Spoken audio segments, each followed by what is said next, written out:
அரசியல் வேணான்னு சொல்கிறேன் அப்படின்னு போயிட்டான்.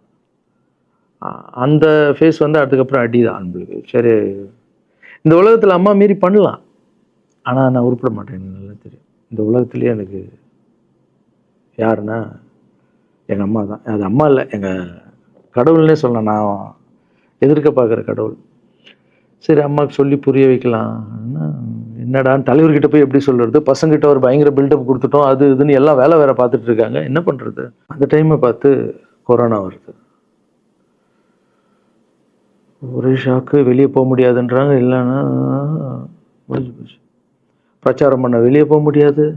தலைவருக்கு உடம்பு சரியில்லாமல் போகுது. ஹைதராபாத் ஷூட்டிங் போகிறார், உடம்பு முடியல. அப்படியே எல்லாமே கொலாப்ஸ் ஆகுது. அப்புறம் தலைவர் அலௌன்ஸ் பண்ணுறாரு, நான் அரசியலுக்கு வரல, டாக்டர்ஸ் வந்து போகக்கூடாதுன்னு சொல்லிட்டாங்க. கொரோனா டைமில் நம்ம வந்து பிரச்சாரம் போக முடியாது, அந்த காரணம் சொன்னார். அது உங்களுக்கு எல்லாருக்கும் தெரியும். அவ்வளோதான், தலைமையில் கை வச்சுன்னு உட்காந்துட்டோம். நான் ட்ரஸ்ட்டில் இருக்கிற குழந்தைங்க மற்றவங்க எல்லாரும் என்னென்னோ நினச்சி ஒர்க் பண்ணிட்டு இருந்தால எல்லாரும் அப்செட்டில் உட்காந்துருக்கோம். தலைவர் ஒருத்தம் போய் பேசி பார்க்கலாம் அவர்கிட்ட. தலைவர் வர்றாரு, கூப்பிட்றாரு, போகணும். அந்த மாதிரி தலைவரை பார்த்ததில்லை நான். அப்படியே எனக்கு புரிஞ்சுது, அவர் ரொம்ப வலியில் இருக்கார் அப்படின்னு. எவ்வளோ சுறுசுறுப்பான ஆள். உடம்பு முடியலைங்கண்ணா. பரவாயில்ல, உங்கள் உடம்பு தானே முக்கியம், என்ன இதெல்லாம் என்னென்ன தூக்கி போடுங்கண்ணா.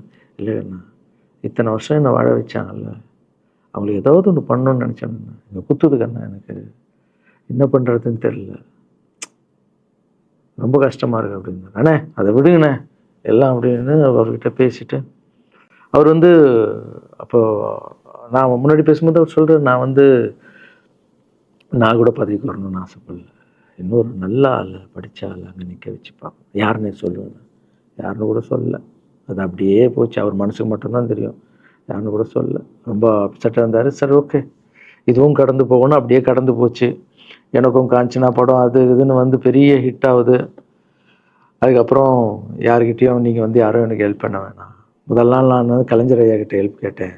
அவர் வந்து ஒரு சில குழந்தைங்களுக்கு ஹெல்ப் பண்ணார். அதுக்கப்புறம் அன்புமணி ராமதாஸ் ஐயா, அவரும் ஹெல்த் மினிஸ்டராக இருக்கும்போது அவர் ஒரு சில குழந்தைங்களுக்கு ஹெல்ப் பண்ணார். அப்புறம் நம்ம விஜய் சார் நண்பர், அவர் வந்து ஒரு குழந்தைக்கு ஆப்ரேஷன் பண்ணார். ஸோ இருக்கும்போது என்னால் முடிஞ்ச வரைக்கும் சொந்த பணத்தை போட்டு பண்ணிவிடுவாங்க. முடியாத போது தான் நான் அந்த ஹெல்ப்பை கேட்பேன். இப்போ தான் நல்லா வந்துட்டுமே, யாருக்கும் எனக்கு பணம் கொடுக்க வேணாம், இனிமேல் என் சொந்த பணத்திலே பண்ணுறேன்னு சொல்லிட்டு நான் பாட்டுன்னு ஒரு வீடியோ கூட நான் போட்டேன், இனிமேல் யாரும் பணம்லாம் கொடுக்க